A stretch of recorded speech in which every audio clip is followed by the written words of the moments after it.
se decía que los hombres éramos más propensos a las enfermedades cardiovasculares que las mujeres. Diga que sí, doctor. Y yo estaba convencido de eso. Sin embargo, yo vi algo que me enviaron donde usted plantea que no, que la mujer es más propensa a las enfermedades cardiovasculares por una serie de razones. Sí. ¿Por qué el nivel de mortalidad es más alto cuando el infarto le da a una persona joven que cuando le da a una persona de edad avanzada? Doctora, ¿cuáles son los síntomas que hay que estar alertas para un infarto y para un ACV? Doctora, a una amiga de Ramón y mía, que estaba de vacaciones, se le ocurrió hacerse un chequeo cardíaco. Le dijeron que tenía un bloqueo cardíaco, un bloqueo en el corazón. ¿Qué significa eso? Doctora, ya una persona ya que sea hipertenso y que sufra de colesterol, ¿cada qué tiempo debe de hacerse un chequeo médico? Doctora, un estilo de vida particular y el famoso estrés puede predisponer a una persona a sufrir enfermedades cardiovasculares. Por supuesto. La entrevista del Telematutino 11, gente importante a tratar temas importantes, nos acompaña la doctora Claudia Almonte García. Ella es cardióloga y ecocardiografista, es jefe de la unidad de cardiología del Centro Médico de Diabetes, Obesidad y Especialidades, el CENDOE, pero fue pasada presidenta de la Sociedad Dominicana de Cardiología en el periodo 2017-2019. Es decir, que tenemos una estrella de la cardiología hoy. Es decir, que no puede un infarto aquí ahora mismo y seguimos vivos. Doctora, qué gusto. Bienvenida a Telematutino. Muchísimas gracias, muy buenos días y qué bueno que mediante la plataforma de ustedes podemos llevar educación sobre salud cardiovascular. Claro. Que es muy importante. Doctora, yo vi un trabajo suyo y me llamó la atención porque siempre se decía que los hombres éramos más propensos a las enfermedades cardiovasculares que las mujeres. Diga que sí, doctor. Y yo estaba convencido de eso. Sin embargo, yo vi algo que me enviaron donde usted plantea que no, que la mujer es más propensa a las enfermedades cardiovasculares por una serie de razones. Sí, ¿Por qué? Esa información a nivel mundial y científicamente ha existido de que los hombres eran más propensos a enfermedades cardiovasculares y de hecho las personas más añosas. Hoy en día no es así y ya desde hace unos cuantos años las sociedades científicas de cardiología, específicamente nosotros como cardiólogos, actualmente soy la coordinadora de lo que es el Consejo de Enfermedad Cardiovascular de la Mujer de la Sociedad Interamericana, se plantea que la mujer, cuando ya empieza lo que es la menopausia, más otros factores añadidos que mencionaré más adelante, empieza a incrementar lo que es la incidencia de enfermedad cardiovascular en ella. Existen varios factores. Nosotros como hombre y mujer compartimos lo que son los factores tradicionales de enfermedad cardiovascular. Tenemos la obesidad, la diabetes, tabaquismo, elevación de los lípidos, del colesterol, ¿verdad? Están nuestros antecedentes familiares, pero sin embargo, nosotras como mujeres compartimos, recuerden, lo que son factores únicos. La menarquia o aparición temprana, muy temprana de la menstruación. Por ejemplo, si mi primera menstruación fue a los 8 o 9 años, yo puedo poseer el riesgo más incrementado de enfermedad cardiovascular en la adultez. Igual los trastornos hipertensivos del embarazo, por ejemplo. Las hormonas juegan un papel importantísimo. Sí. De hecho, cuando entramos en la menopausia, disminuye lo que es el estrógeno, que es un efecto protector benéfico para nosotras, disminuye y por ende incrementa lo que es el colesterol malo, empiezan a aumentar los niveles de tensión arterial, una serie de factores y cadenas que se producen en nuestro organismo, aparte de los factores que ya tenemos añadidos. Por ejemplo, si fumaba, si tuve trastornos hipertensivos del embarazo que mencionaba como preeclampsia, eclampsia, o sea, cuando le sube la presión a la mujer embarazada, esas mujeres que han tenido preeclampsia o eclampsia, aún se normalice su presión luego del desembarazo,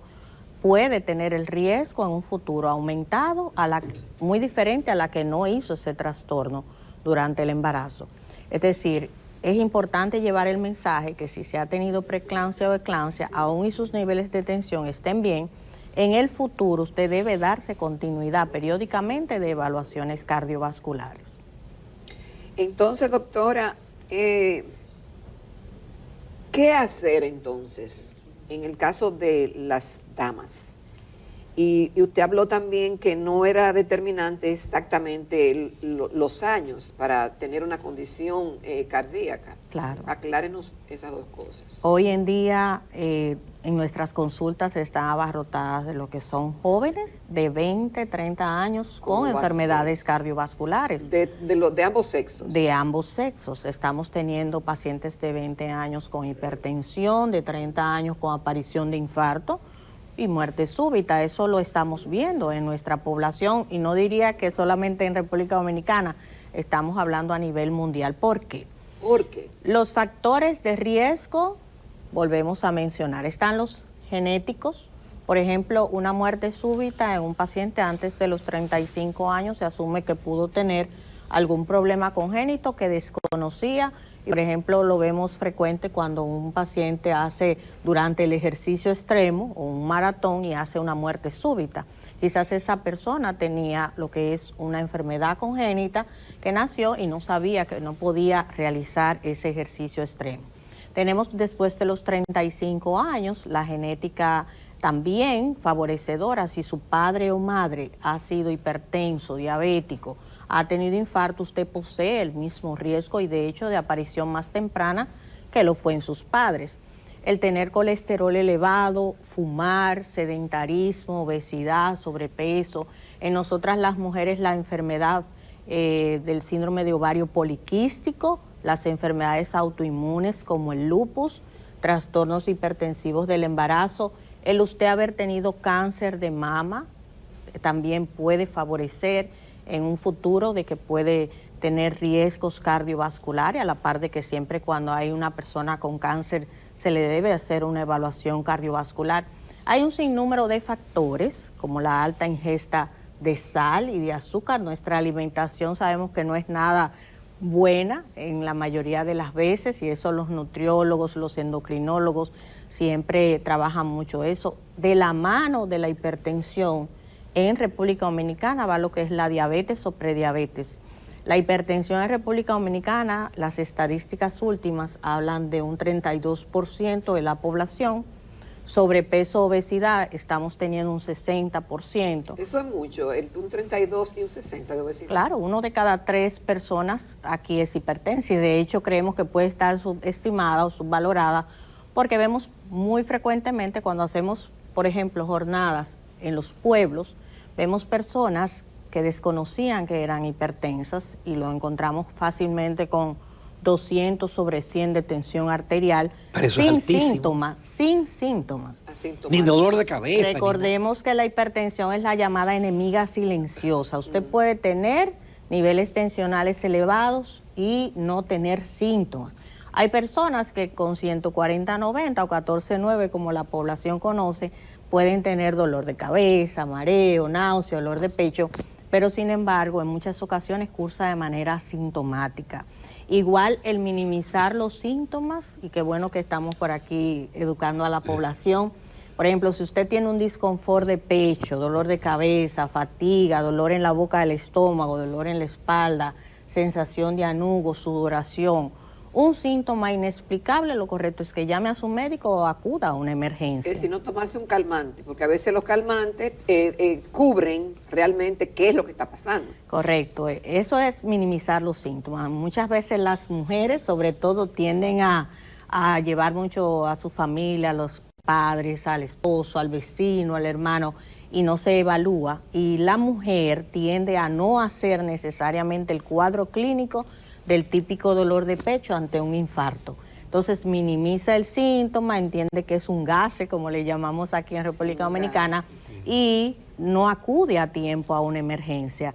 Igual en los hombres, muchos hombres creen que es algo muscular que le está pasando, puede estar cursando con un infarto y no acudir a tiempo a una emergencia. Doctora, ¿por qué el nivel de mortalidad es más alto cuando el infarto le da a una persona joven que cuando le da a una persona de edad avanzada? Sí, esa pregunta siempre es muy interesante y es precisamente por la vasculatura. Recordemos que si es un paciente joven no ha tenido el tiempo suficiente de desarrollar lo que le llaman colaterales, que son como unas ramitas, como cuando el árbol tiene, ¿verdad?, el tronco y tiene lo que es la rama, pero sin embargo tiene unas pequeñas ramificaciones. La persona ya anciana, adulta, un poquito más añosa o más de 65 años puede tener esto.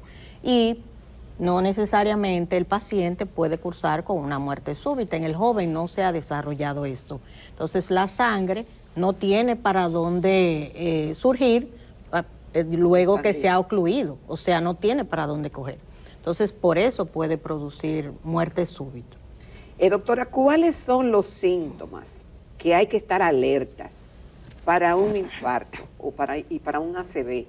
Porque usted dice, bueno, si hay algún dolor inexplicable, pero es común a veces que una tensión pueda producir un dolor de cabeza, o si va al gimnasio le puede producir un dolor muscular. Claro. ¿Cuáles son los síntomas realmente que hay que estar alerta y hay que ir a una emergencia? Siempre que hay dolor de pecho, debe de llamarle la atención. Un dolor de pecho, sensación de sudoración, fatiga, mareo, presíncope, síncope, o sea que casi pierde el conocimiento, dolor en la mandíbula, dolor irradiado al brazo izquierdo o a la espalda. ¿Eso es un infarto? Puede ser. Lo correcto es que usted acuda a una emergencia. Existen los protocolos, analíticas, estudios que pueden descartar en menos de 24 horas que usted está cursando con un síndrome coronario agudo.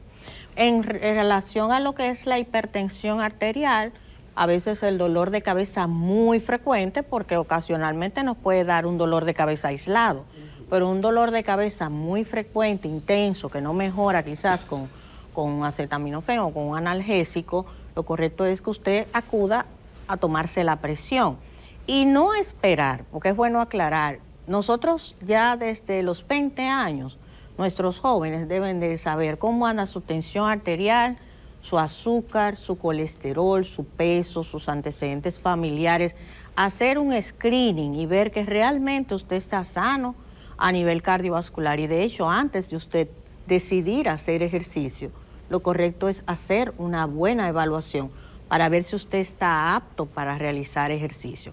No esperar a tener síntomas, me refiero, sino a hacer una evaluación temprana en nuestros adolescentes por igual. O sea, si nuestros adolescentes sabemos cómo está su peso, su colesterol, recordemos que hay lo que es la hiperlipidemia familiar, que desde la adolescencia usted puede tener incluso niveles de colesterol elevado y que en la adultez son los que traen, de hecho, problemas como muerte súbita por un infarto. Doctora, nos vamos a una breve pausa y volvemos porque esto está muy interesante y tenemos muchas preguntas a la doctora Claudia Almonte. Continuamos en Telematutino 11, estamos conversando con la doctora Claudia Almonte García, ella es cardióloga y ecocardiografista y jefa de la unidad de cardiología del Centro de Especialidades Médicas, Obesidad y Diabetes. Hablábamos de los síntomas para estar atentos, ¿verdad?, de un infarto, pero se nos quedó los síntomas, doctora, de lo que es un ACV, un accidente cerebrovascular, que es lo que la gente le llama un derrame cerebral. Sí, así mismo. Bueno, hay dos tipos principales de accidentes cerebrovasculares. Está el hemorrágico, porque todo el mundo cuando se le muere, como dicen, un lado, o sea, tiene una hemiparesia o una hemiplegia, como nosotros le llamamos, entiende que fue una trombosis que le dio. No siempre es una trombosis cerebral. A veces es una hemorragia. Por ejemplo, una persona con una tensión arterial muy elevada se puede romper un vasito y producir una hemorragia, producir los signos neurológicos en el paciente o síntomas, por ejemplo, habla estropajosa, sensación de hormigueo, disminución de la fuerza en un brazo, en una pierna o en un hemicuerpo completo. Estos signos deben de alertar al paciente que debe de acudir inmediatamente a una emergencia. Igual existe el isquémico, o sea que es un infarto cerebral que ha ocurrido, contrario a la hemorragia. No, hemorrágico, se ha roto un vasito y produce una hemorragia en el cerebro. Esa lesión ocupante de espacio produce los signos neurológicos, pero también esa lesión ocupante puede ser porque se infartó esa área cerebral y produce un coágulo. Ajá, puede ser por una placa de colesterol que se haya roto, que haya embolizado y que pueda ocluir una arteria, así mismo como ocurre en el infarto cardíaco. O sea, se ocluye una arteria, pero en esta oportunidad a nivel cerebrovascular, y puede ocasionar lo que se llama trombosis y puede ocurrir la isquemia cerebral, o sea, ese tejido cerebral se infarta y obviamente el paciente va a manifestar desde pérdida del habla estropajosa, que es disartria, o también la sensación de hormigueo, disminución de la fuerza del hemicuerpo afectado. Entonces, es importante control de la presión arterial, que es uno de los factores que puede favorecer accidente cerebrovascular y que de hecho es una de las enfermedades cardiovasculares discapacitantes. ¿Y si la persona tiene la presión normal? Claro, puede ocurrir entonces por lo que se llama aterosclerosis, o sea, existen las carótidas que pueden ocluirse o puede desprenderse alguna placa de colesterol, por eso es importantísimo que la población entienda la importancia, valga la redundancia, de tratar el colesterol. Hay estudios que previenen a tiempo esos eventos, como por ejemplo mandarle a hacer un Doppler carotidio, ver cómo están sus arterias carótidas, que estén limpias de colesterol, que no haya oclusión o que no haya importante depósito de placas. Y cuando ya hay placas, doctora. Tratarlo con las pastillas del colesterol, es lo que nosotros enviamos. También dieta, ejercicio, como debe de ser, mantener un colesterol, porque es importante aclarar, no es que le quitamos el colesterol con la pastilla, porque el colesterol es necesario para el cuerpo y para el cerebro, pero sí bajarlo a unos niveles que científicamente se ha comprobado que no afecta o que pueda traer complicaciones como un accidente cerebrovascular o infarto. ¿Se mantiene el número de 200 como elemento de...? En algunos laboratorios, dependiendo la referencia, puede ser menor de 200 a 190, en ocasiones veo algunos resultados, pero esto no es lo que debemos llevarnos. Como población no se debe de llevar usted de los valores que da como referencia los valores que da al lado de lo que es el valor normal. Nosotros como cardiólogos, de acuerdo a las guías internacionales, es que decidimos cuándo usted debe de medicarse. ¿Por qué? Por las guías internacionales, europea, americana, científicamente y de acuerdo a estudios que se han hecho en millones de pacientes, han establecido números y normativas. Por ejemplo, si usted tiene posibilidad de infarto, si es diabético, si tiene alto riesgo, lo correcto es que su LDL, colesterol malo, como le llaman. Yo le iba a hacer esa pregunta, ¿qué es el colesterol malo y qué es el colesterol bueno? Realmente existe lo que es el HDL, que es el colesterol bueno, pero que últimamente no se ha dicho que no es tan bueno si está muy elevado, y existe el colesterol malo, que es el que pudiera depositarse más frecuentemente en niveles elevados en nuestras arterias. Y si usted, como bien decía, tiene factores de riesgo o es diabético o ha tenido infarto o puede tener posibilidad de infarto, lo correcto es que se le disminuya por debajo de 70. En muchos pacientes, de hecho, en algunos diabéticos se habla hasta por debajo de 55 el LDL, no estoy hablando del colesterol total. Bueno, eso dependiendo del paciente que tenemos al frente. Los llamados triglicéridos que se hacen en ese examen también. También. Los triglicéridos, los colesteroles tienen mucho que ver con las grasas. Los triglicéridos tienen que ver más con los carbohidratos. Por ejemplo, el alcohol, las pastas, los dulces, todo lo que todo lo que es bueno. Todo lo que es bueno. Todo lo que es carbohidrato es que debemos de disminuir, y de hecho nosotros como cardiólogos nos ayudamos mucho de la herramienta potencial que tenemos, los departamentos de nutrición, que son los que se sienta con usted a explicarle, mira, disminúyeme esto, trata de combinar esto de acuerdo a sus gustos para que no les resulte tan aburrido las dietas, ¿cierto? Entonces tiene que ver mucho también lo que es el acompañamiento del ejercicio. 150 minutos, de acuerdo a las últimas guías americanas, está establecido semanal. Por lo menos usted ofrece un beneficio de un 75% para su salud cardiovascular. Al menos 150 minutos dividido como usted prefiera. Pero aunado a lo que es dieta, ejercicio y medicamentos. Muchos de los pacientes nos preguntan, ¿y no lo puedo bajar con dieta y ejercicio? En muchas ocasiones existe lo que es la hiperlipidemia familiar, que son personas que por genética producen muchos niveles de colesterol que debemos de ayudarle con fármacos. Otros que son resistentes aún con dieta y ejercicio, aunque no tengan hiperlipidemia familiar, mantienen un colesterol elevado. Lo correcto es obtener los niveles que ya mencionaba y dependiendo sus riesgos, para evitar eventos de hecho de manera súbita o tempranamente. Doctora, a una amiga de Ramón y mía, que estaba de vacaciones, se le ocurrió hacerse un chequeo cardíaco. Le dijeron que tenía un bloqueo cardíaco, un bloqueo en el corazón. ¿Qué significa eso? Bueno, entiendo que se refiere, existe lo que es la parte anatómica del corazón y la parte eléctrica. Sí. O sea, la parte eléctrica es lo que se registra en nuestro ritmo cardíaco en un electrocardiograma de superficie cuando usted va a la consulta que se le hace. También existe lo que es el Holter, monitoreo de 24 horas, que registra el ritmo de 24 horas. ¿Qué pasa? Son un electro. Exacto. Es un electro, pero de 24 horas, Sí, el pero Holter. son un electro normal. Exacto. Existen los bloqueos de rama izquierda o rama derecha, que se producen dependiendo de las que le acompañen. Entonces, existe el bloqueo de rama izquierda, que es muy considerado a sospechar enfermedad coronaria. Eso uno, cuando lo ve en un electrocardiograma de superficie que le hace un paciente, lo correcto es investigar si ese paciente tiene un problema coronario. Entonces existe el bloqueo de rama derecha, es un patrón normal en muchos pacientes, en otros se acompaña de alguna cardiopatía congénita, por ejemplo, si tiene una comunicación interauricular, o sea, en las partes de las aurículas, puede registrarse un bloqueo de rama derecha en ese paciente. Doctora, pero... Hay que investigar qué tipo de bloqueo o si era un bloqueo ya que conlleva de primer, segundo, tercer grado, que en ocasiones conlleva la necesidad de marcapasos. Esa comunicación es lo que se llama foramen oval permeable.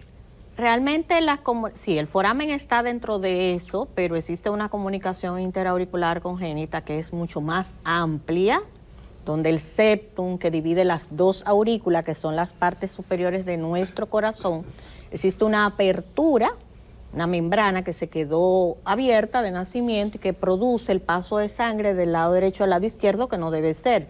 Existe lo que es el foramen oval permeable, que está muy relacionado en personas jóvenes con accidente cerebrovascular, con ataque isquémico transitorio, personas incluso de 17, 18, 20 años, pueden cursar con ataque isquémico transitorio, y si se sospecha ese agujerito, que todos nacemos con él abierto y luego hasta los 2 años debe de cerrarse, en algunas personas no se cierra.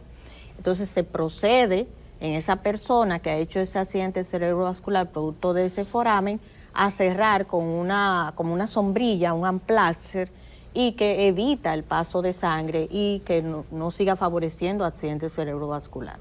Y la comunicación también siempre se corrige. Parche, sí, si se descubre se debe corregir.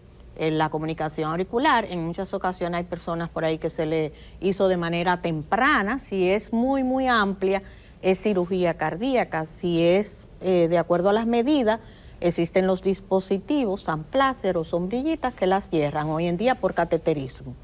O sea, la cardiología ha revolucionado, pero existen medidas que pueden permitir que se pueda tratar de corregir por cateterismo o con cirugía cardíaca, dependiendo la medida, eso ya se toma en cuenta. Doctora, ya una persona ya que sea hipertenso y que sufra de colesterol, ¿cada qué tiempo debe de hacerse un chequeo médico? Sí, cada 4 o cada 6 meses, al menos 2 veces en el año.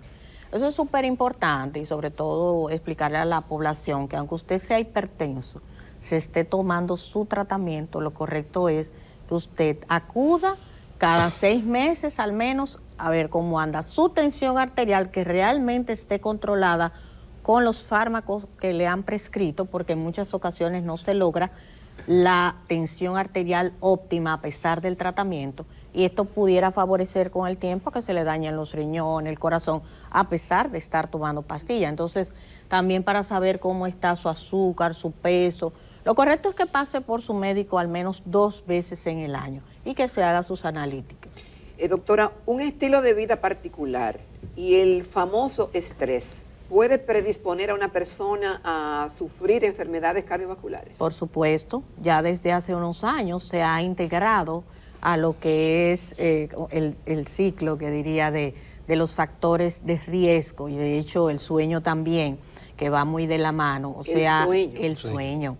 Por ejemplo, lo correcto es que tenemos que dormir de 7 a 9 horas. Nosotros normalmente no hacemos esto, aunque algunas personas pueden y lo hacen.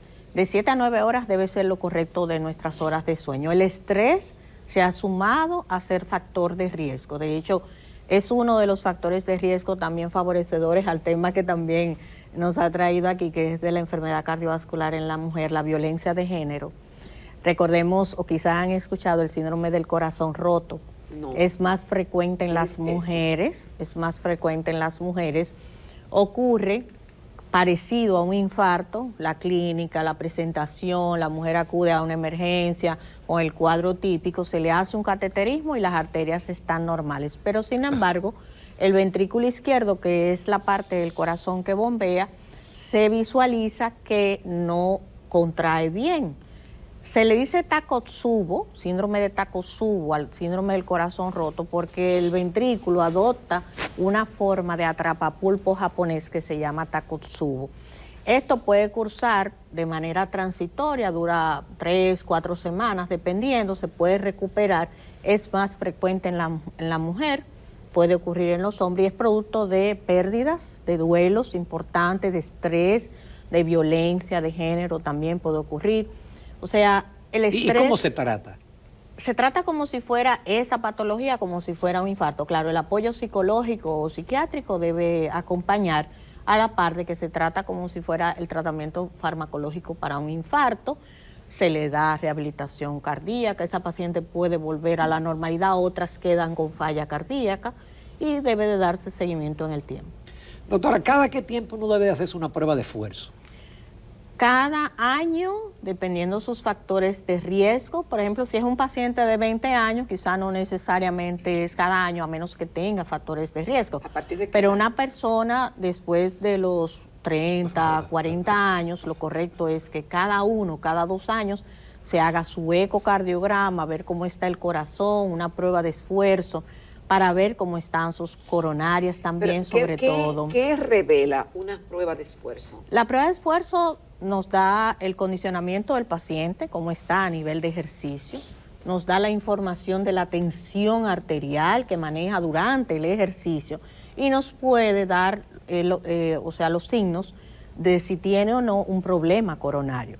Pero ojo con esto, en ocasiones nosotros cardiólogos nos ayudamos de otra herramienta más que la prueba de esfuerzo, de un score coronario.